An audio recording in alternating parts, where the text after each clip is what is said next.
예, 반갑습니다, 여러분. 오늘도 예배하러 나와서 주님을 찬양하시는 여러분들의 삶과 가정에 하나님의 놀라운 은총과 축복이 날마다 차고 넘치게 되기를 주님의 이름으로 소망합니다.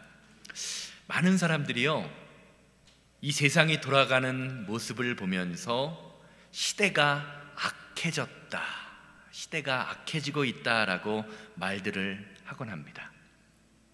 이 말을 증명이나 하듯이 뉴스를 보면요, 하루가 멀다 하고 극악무도한 범죄들이 날마다 일어나고 있습니다. 그런데 이렇게 오늘날 일어나는 수많은 사건과 사고들을 바라보면서 과연 지금 우리가 사는 이 시대만 이렇게 잔인하고 악한 세상인가라는 것을 생각한다면 아마 그렇지 않은 것 같다라는 생각이 들기도 합니다. 성경을 보면 신약시대나 구약시대나 그 당시에도 방법만 달랐을 뿐이지 오늘과 비슷하게 잔인하고 악한 세상이었다라는 것을 우리는 알 수 있습니다. 유대인들은요, 자신들만이 하나님께 선택받은 선민이다라는 생각을 가지고 다른 사람들을 멸시하고 교만한 마음을 가지고 살았습니다. 그렇게 하나님께 선택된 백성들이 율법을 지킨다는 미명하에 다른 사람을 불쌍히 여기지 않고 삶을 보게 됩니다. 심지어는요, 안식일날 사람이 죽어가는 경우에도 안식일에 일하면 안 된다, 안식일을 범하면 안 된다라는 미명하에 율법을 가지고 사람이 죽어가는데도 도와주지 않는 일들이 비일비재하게 일어났다고 합니다. 얼마나 매정한 세상인가요? 또 늙은 부모님을 학대하거나 아픈 부모님을 돌보지 않으면서도 나는 하나님께 11조를 드렸으니 내가 할 일을 다 했다라면서 하나님의 말씀을 자신의 불의함을 변호하는 도구로 사용하는 것을 성경에도 기록하고 있습니다. 또 구약 성경은요, 이미 아브라함의 시대 이전부터 동성애가 판을 치고 있었다라고 기록하기도 합니다. 또한 성경 이외의 역사적 사실들을 살펴보면요, 당시 그리스 로마 사람들은요, 아이를 낳았는데 그 아이가 부모의 마음에, 특별히 아빠의 마음에 들지 않을 때에 갓 태어난 아기를 밖에 버려도 아무런 처벌을 받지 않고 아무런 문제가 되지 않는다라는 기록들이, 역사적 사실들이 기록되어 있기도 합니다. 이러한 기록들만 봐도요, 예수님이 사역하시던 그 시대가요, 지금 못지않게 그 인간의 그 본성은, 인간의 마음은 비정하고 잔인한 세상이었다라는 것을 우리는 짐작하게 됩니다. 그런데 예수님께서는요, 이렇게 악한 세상을 바라보시면서 그 세상을 살아가는 사람들을 향하여 오늘 본문 말씀처럼 선포하고 계신 것입니다. 마태복음 5장 7절이죠. 긍휼히 여기는 자는 복이 있나니 저희가 긍휼히 여김을 받을 것이며. 예수님께서는 비정한 세대, 악한 세대를 바라보시면서 남을 짓밟으면서 사는 것보다, 남을 짓밟으며 많이 누리고 많이 먹고 잘 사는 것보다 긍휼한 삶을 사는 것이 참으로 복된 삶이라고 말씀하십니다. 오늘 본문이 말하는 긍휼이라는 말의 헬라어는요, 헬라오스라는 단어입니다. 이 단어는 우리말로 불쌍히 여김, 동정, 자비라는 의미가 있습니다. 그런데 이 단어는요, 어머니의 자궁을 상징하는 히브리어 레헴이라는 단어에서 파생되었다라고 합니다. 즉 성경이 말하는 긍휼함, 다른 사람을 불쌍히 여긴다라는 것은요, 단순히 다른 사람을 향해서 느끼는 동정심이나 불쌍한 마음의 정도를 넘어서는 것, 특별히 어머니가 자식을 품에 안고 느끼는 그 무한한 사랑을 느끼는 그러한 정도의 그 사랑을 표현하는 단어입니다. 그리고 성경은요, 이 사랑, 하나님이 말씀하시는 그 사랑이요, 저와 여러분들을 향하신 하나님의 사랑이라고 말하고 있습니다. 시편 103편 13절 말씀 보시기 바랍니다. 아버지가 자식을 불쌍히 여김같이 여호와께서는 자기를 경외하는 자들을 긍휼히 여기시나니. 하나님의 사랑이 어떤 사랑이라는 겁니까? 아버지가 자식을 사랑하는 그 긍휼함의 마음이 하나님의 긍휼함이라는 것입니다.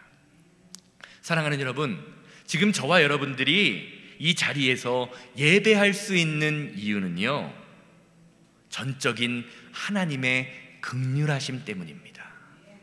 하나님의 사랑, 그 사랑이 없이는요, 저와 여러분들은 예배할 수조차 없는 그런 불의한 존재이기 때문입니다. 우리는 이렇게 우리를 향하신 하나님의 사랑을 은혜라고 부릅니다. 성경을 한번 보시기를 바랍니다. 우리는 성경을 하나님의 말씀으로 믿고 읽습니다. 그 말씀대로 살아가야 한다고 가르칩니다. 그런데 성경을 자세히 살펴보면요, 성경은요, 믿음으로 성공한 사람들의 스토리가 아니라 실패한 사람들의 이야기임을 볼 수 있습니다. 첫사람 아담부터 실패해요. 아브라함은요, 하나님을 온전히 의지하고 신뢰하지 못해서 자기 부인을 2번이나 똑같은 상황에서 사촌 동생, 누이 동생이라고 속입니다. 이삭도 아버지와 똑같은 짓을 하죠. 야곱은 어떻습니까? 거짓말쟁이의 사기꾼이었습니다. 예수님의 성품을 가장 잘 닮았다고 하는 요셉도 말을 함부로 하는, 말을 아낄 줄 모르는 사람이었습니다. 신약으로 넘어오면 베드로는 말만 앞서는 사람이었고요, 사도 요한은 겁쟁이였습니다. 사도 바울은 상대방을 용서할 줄 모르는 매정하고 비정한 마음을 가진 사람이었습니다.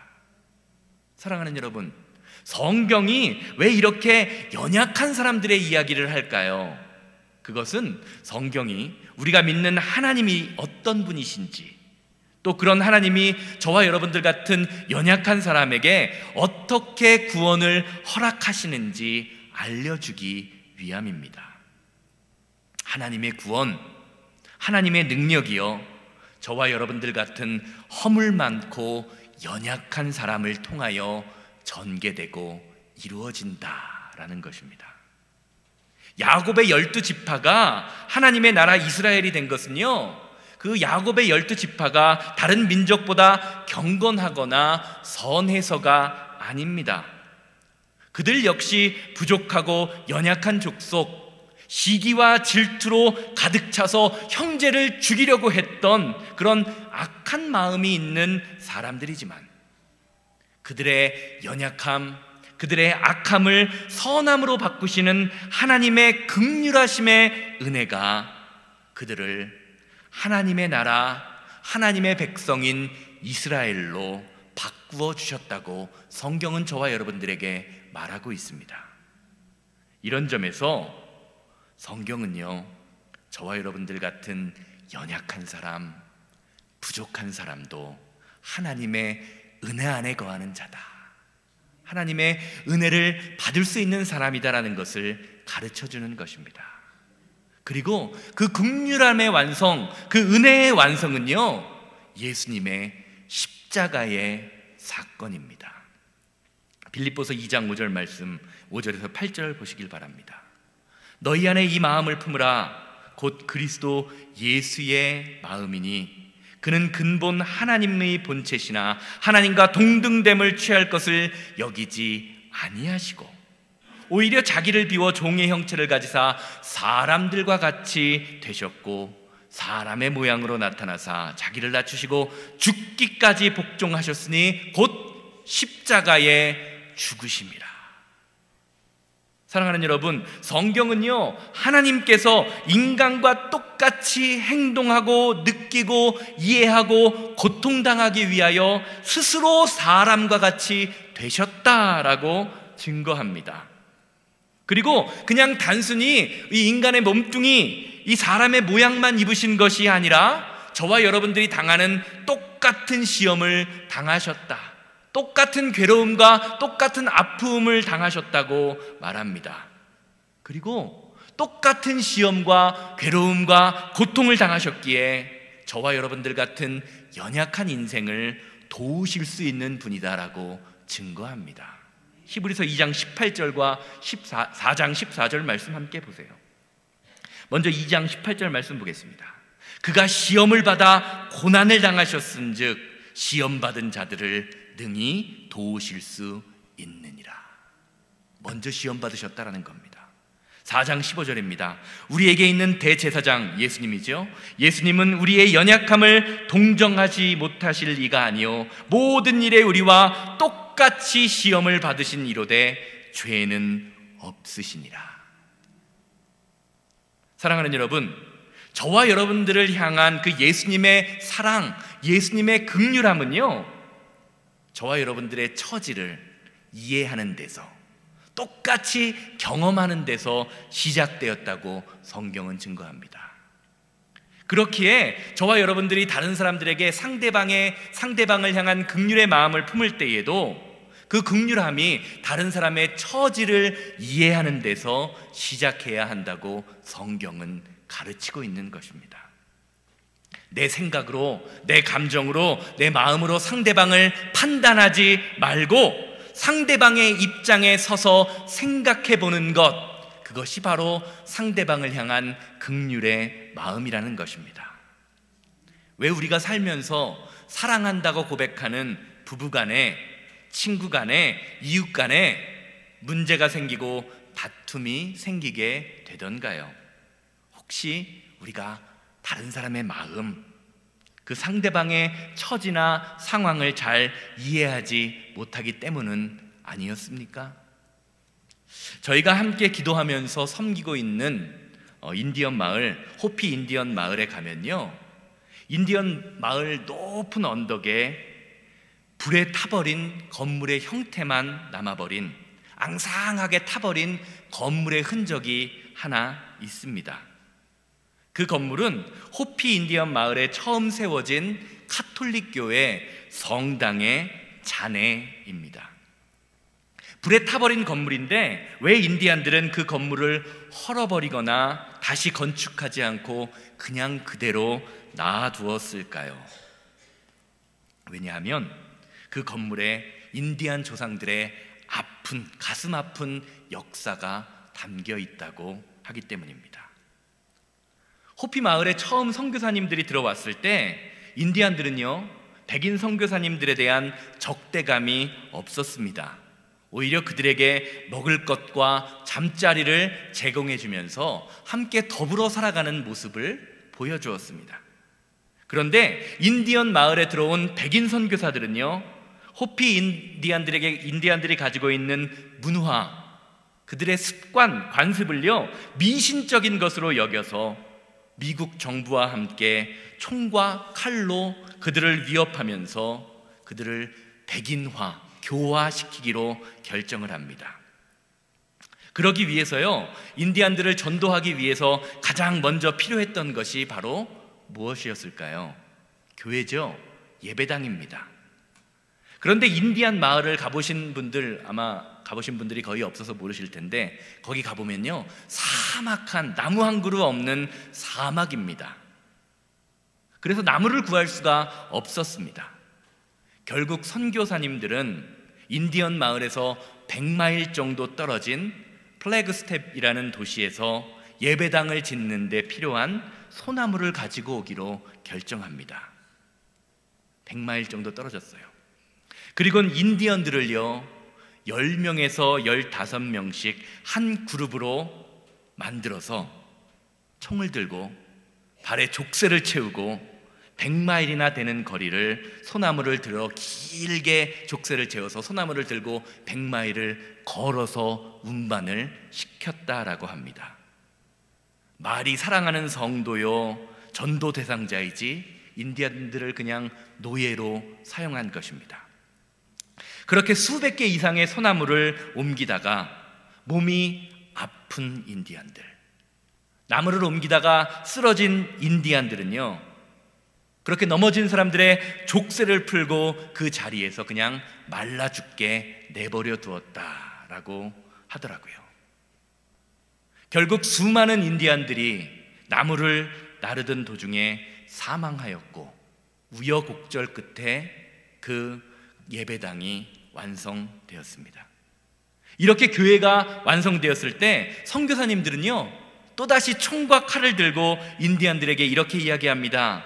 이제부터는 너희가 예배하고 제사했던 그 미신을 믿지 말고 우상을 섬기지 말고 진짜 신인 살아계신 하나님을 섬겨라. 너희가 만든 이 예배당, 거룩한 예배당에 와서 예배해라 라고 말했습니다.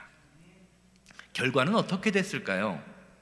인디안들은요, 선교사들의 등에 손에 들려진 총과 칼 때문에 어쩔 수 없이 예배를 드리는 흉내를 냈다고 합니다.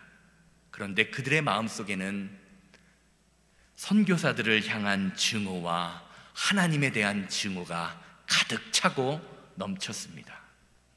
그 예배당만 보면요, 그 예배당에 들어오기만 하면 쇠사슬을 메고 소나무를 옮기다가 길거리에서 죽어간 자신들의 자녀와 부모, 이웃들의 고난이 떠올랐다고 합니다. 결국 어느 날 밤에 인디안들 여럿이 선교사가 자고 있는 밤 한밤중에 방에 들어가서 선교사의 목을 칼로 베어 죽이고 그 교회를 불로 태워버렸다라고 합니다. 그리고 다 타버려서 검게 그을린 그 뼈대만 남은 교회의 모습을 보면서 옛날 기독교인들이 우리에게 저질렀던 악행, 그 만행을 잊지 않겠다고 지금도 이를 갈고 있다라고 합니다. 이것이 바로 그 건물의 잔해를 남겨놓은 이유라고 합니다. 이 같은 과거에 선교사님들이 저지른 그 악행 때문에 지금도 호피 인디언 마을은요, 다른 인디언 마을과는 달리 백인 선교사들이 들어가서 선교를 하지 못하고 있습니다. 비교적 감정이 좋은 기독교인들, 한국 선교사님들도요, 기독교인이라는 이유 하나만으로 여전히 배척받고 그 타버린 나무 건물 근처에도 가지 못하게 한다고 합니다. 사랑하는 여러분, 불쌍히 여기는 것은요, 내가 주고 싶은 것을 강제로 주는 것이 아닙니다. 상대방이 필요한 것을 주는 것, 그것이 긍휼한 마음입니다. 그렇기에 내가 하고 싶은 것이 있으면 저 사람도 저 사람이 하고 싶은 저 사람의 마음이 있다는 것을 이해하는 것에서 긍휼히 여기는 마음이 시작됩니다. 복음을 향한 패션, 열정이 있으면요, 상대방을 불쌍히 여기고 배려하는 컴패션, 긍휼의 마음이 있어야 한다라는 것을 성경은, 그리고 호피 인디언 마을의 역사는 이야기해주고 있습니다. 사랑하는 여러분, 성도가 갖는 긍휼의 마음이 중요한 이유는요, 긍휼의 마음을 통해서 하나님의 능력, 기적이 시작되기 때문입니다. 성경을 보면요, 예수님이 사역하시는 동안 수많은 사건, 수많은 경우에 질병을 고치시고 악한 귀신을 고치시고 수많은 기적들을 나타나게 되심을 보게 됩니다. 그런데 그러한 기적들을 나타내시기 전에 공통적으로 성경이 증거하는 예수님의 마음이 있습니다. 바로 예수님을 찾아온 사람들을 불쌍히 여기시는 긍휼의 마음입니다. 마태복음부터 여러 군데 성경을 한번 보시기 바랍니다. 마태복음 14장 14절입니다. 예수께서 나오사 큰 무리를 보시고 불쌍히 여기사 그 중에 있는 병자를 고쳐주시니라. 마태복음 20장 34절입니다. 예수께서 불쌍히 여기사 그들의 눈을 만지시니 곧 보게 되어 그들이 예수를 따르니라. 마가복음 1장 41절입니다. 예수께서 불쌍히 여기사 손을 내밀어 그에게 대시며 이르시되 내가 원하노니 깨끗함을 받으라 하시니. 사랑하는 여러분, 다른 사람을 불쌍히 여기는 긍휼함은요, 예수님의 마음입니다. 이런 점에서 저와 여러분들이 다른 사람을 긍휼히 여기라는 이 예수님의 말씀은요, 예수님의 마음을 품고 세상을 바라보라는 예수님의 명령입니다. 요한복음 13장 34절 보시기 바랍니다. 새 계명을 너희에게 주노니 서로 사랑하라. 내가 너희를 사랑한 것 같이 너희도 서로 사랑하라. 아멘.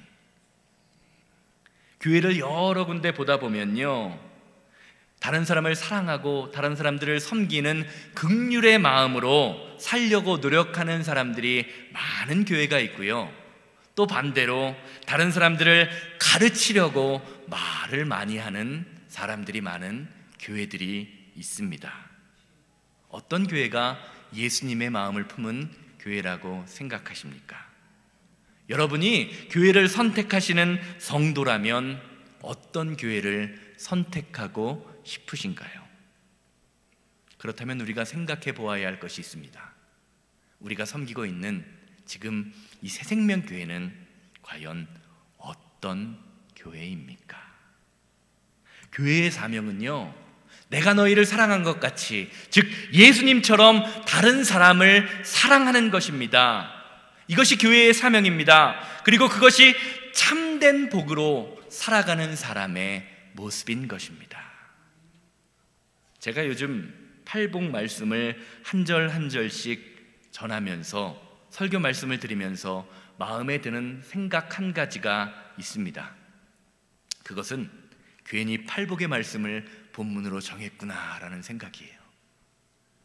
왜냐하면 예수님의 그 팔복의 말씀, 그 가르침으로 제 인생을 바라볼 때, 제 목회를 바라볼 때, 저 스스로를 볼 때 한없이 초라해지고 작아지는 모습을 발견하기 때문입니다. 아, 내가 건드릴 수 없는 너무나 위대한 말씀을 건드렸구나라는 생각이 들어요.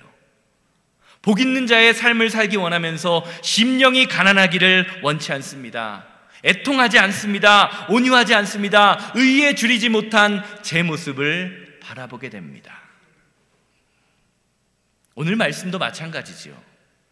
하나님의 복된 말씀을 선포한다고 하면서 저 스스로가 세상을 향해서, 그리고 성도님들을 향해서 얼마나 긍휼한 마음을 품고 있는가라는 생각을 해볼 때에 하나님과 성도님들 앞에 참 죄송한 마음이 드는 것이 사실입니다.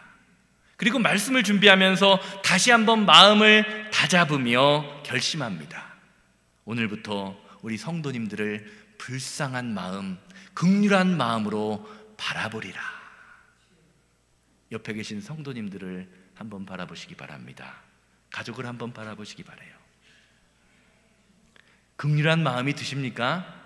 불쌍한 마음이 드십니까? 혹시 나보다 잘 먹고 잘 살고 건강하고 젊은 게 부럽게 느껴지시진 않으십니까? 사랑하는 여러분, 좋은 교회, 행복한 교회, 우리 교회의 이름처럼 새 생명이 넘치는 교회는요, 목사가 성도님들을 불쌍히 여기는 교회입니다. 또한 성도님들도 목사를 불쌍히 여겨주시는 교회예요. 왜냐하면 방금 말씀드린 것처럼 긍휼의 마음을 통해서 하나님의 능력이 시작되기 때문입니다. 오늘 예배하시는 모든 성도님들의 마음속에 복 있는 자의 삶, 특별히 긍휼한 마음이 풍성하게 넘치기를 주님의 이름으로 소망합니다.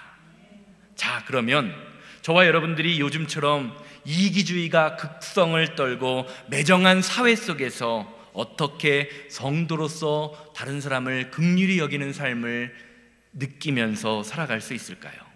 그것은 바로 오늘 본문 말씀 안에 해답이 있습니다. 오늘 본문 말씀을 통해서 예수님은요, 긍휼히 여기는 자는 복이 있나니 저희가 긍휼히 여김을 받게 된다고 말씀하고 계십니다. 오늘 본문 말씀은요, 팔복의 다른 말씀들의 패턴과 한 가지 다른 것이 있습니다. 다른 팔복의 말씀은요, 복된 삶을 추구하는 사람들과 그들이 얻게 되는 결과가 다릅니다. 그런데 오늘 본문 말씀만 유일하게 똑같은 복을 받게 됩니다. 그래서 오늘 본문 말씀을요, 문자 그대로 받아들이면 긍휼함, 다른 사람을 긍휼히 여기는 그 마음을 가지고 다른 사람을 긍휼히 여길 때에만 하나님으로부터 나도 긍휼함을 받을 수 있다라는 식의 조건적인 축복으로 긍휼함을 이해할 수 있는 여지가 생깁니다. 그런데 성경의 문맥을 전체적으로 살펴볼 때, 그리고 하나님의 뜻을 살펴볼 때 오늘 말씀을 그렇게 해석해서는 안 됩니다. 왜냐하면 인간의 본성은요, 하나님의 긍휼함 없이는 절대로 다른 사람을 긍휼히 여길 수 없는 그런 악한 존재이기 때문입니다.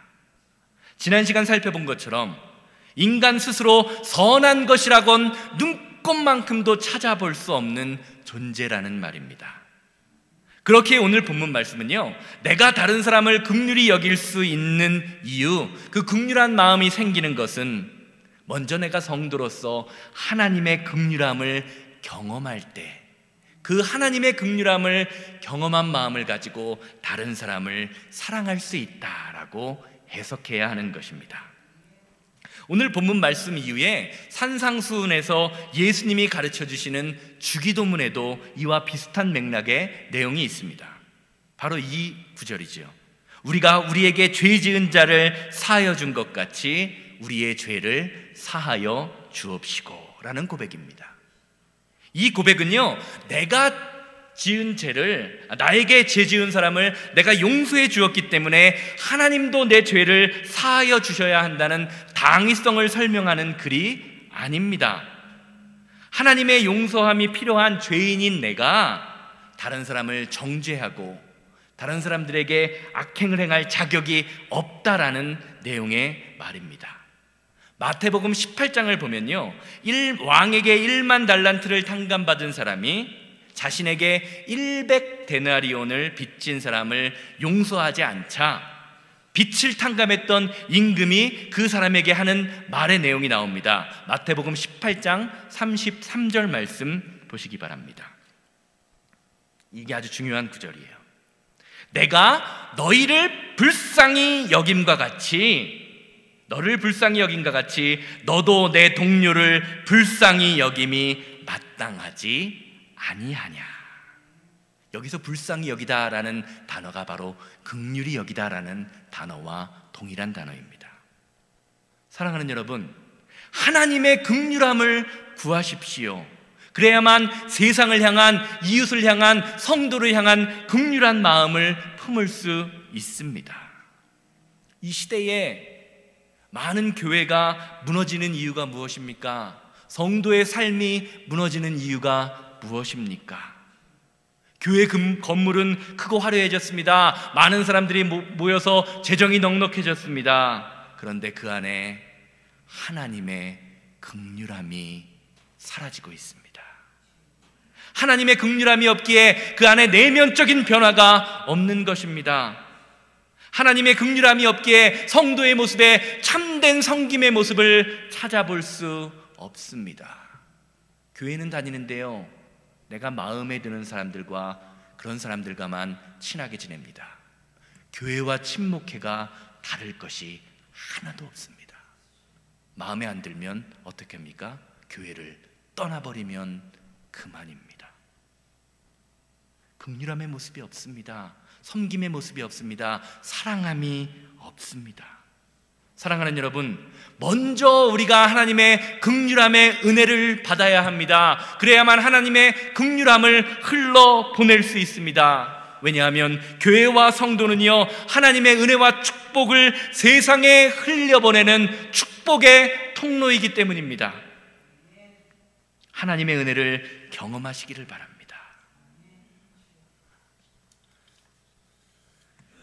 사랑하는 여러분, 여러분의 모습을 한번 돌아보세요. 나는 하나님의 은혜를 경험하고 있는 사람이라고 고백하실 수 있으십니까? 그렇다면 그 경험하고 있는 은혜, 긍휼함, 사랑이 지금 어디로 흘러가고 있으십니까? 결론적으로 말씀드리겠습니다. 에스겔서 47장 말씀을 보면요, 하나님이 에스겔 선지자에게 보여주시는 환상이 한 가지 나옵니다. 바로 성전 환상이지요. 하나님의 성전에서 흘러나온 물이 에스겔의 발목까지 차오릅니다. 그러더니 점점 더 세차게 흘러나와 허리에 차더니 결국에는 강이 되고 바다가 되어 세상의 모든 것을 살리는 생명샘이 되는 것을 볼 수 있습니다. 그 모든 것의 근원은 성전이었습니다. 교회는요, 세상을 살리는 생명샘이 솟아나는 곳입니다. 그리고 그 생명이 성도를 통하여 세상에 전달됩니다. 저와 여러분들을 통하여 세상에 생명이 전달된다는 것입니다. 이것이 저와 여러분들을 이 자리에 보내시고 새생명교회를 이 자리에 세우신 하나님의 목적입니다. 저와 여러분들의 삶을 통하여 우리 주변에 하나님의 긍휼함이 전해져야 한다는 말입니다. 제가 한 5년쯤 됐는데요, 5년 전쯤에 교통사고가, 가만히 서 있는데 뒤에서 차가 와서 받아서 교통사고가 크게 나서 폐차를 한 적이 있습니다. 보험회사에서 받아야 할 보상금을 보니까 제가 가지고 있는 똑같은 차를 구할 수가 없어서 일시불로 중고차는 사야 하는 경우가 많잖아요. 그래서 어쩔 수 없이 5년 전에 지금 제 아내가 사용하고 있는 미니밴, 그 새 차를 구입했던 적이 있습니다. 태어나서 처음 새 차를 사고 한국에 계신 부모님께 이러이러해서 새 차를 샀다고 화상 대화를 하면서 말씀을 드렸더니 저보다 저희 부모님들이 차를 새 것을 샀다고 좋아하시는, 기뻐하시는 모습을 보았던 것이 기억이 납니다. 자녀가 좋은 것을 누리는 것을 보면서 기뻐하는 마음, 그것이 우리가 하나님의 긍휼을 누리면서 사는 그 성도의 모습을 보면서 기뻐하시는 하나님의 마음은 아닐까라는 생각이 오늘 말씀을 준비하면서 들었습니다. 사랑하는 여러분, 오늘 본문 말씀을 통해서 주님께서는요, 긍휼히 여기는 자에게 하나님의 긍휼의 하심이 무엇인지 알게 되는 축복을 주셨다라고 말합니다. 긍휼히 여기는 자는 복이 있나니 저희가 긍휼히 여김을 받을 것이다. 행복하기 원하십니까? 감사하기 원하십니까? 기쁜 마음으로 세상을 살기 원하십니까? 긍휼한 마음을 구하시고 긍휼한 마음으로 이 세상을 살아가시기를 바랍니다. 긍휼한 마음은요, 바로 예수님의 마음입니다. 예수님의 마음을 품은 사람이 어떻게 행복하지 않을 수 있을까요? 어떻게 예수님의 마음을 품고 불평하고 시기하고 질투하고 원망하고 다른 사람을 험담하면서 살 수 있겠습니까? 우리가 성도로서 온전히 성도의 삶을 살지 못하는 이유는요, 100% 예수님의 마음을 품지 못하기 때문입니다. 긍휼히 여기는 자, 그 사람이 복 있는 이유는 그 마음이 바로 예수님의 마음이기 때문입니다. 하나님의 마음을 품기 원하며 하나님의 마음을 품고 세상을 바라보는 저와 여러분들이 바로 예수님의 사람입니다. 기도하시겠습니다.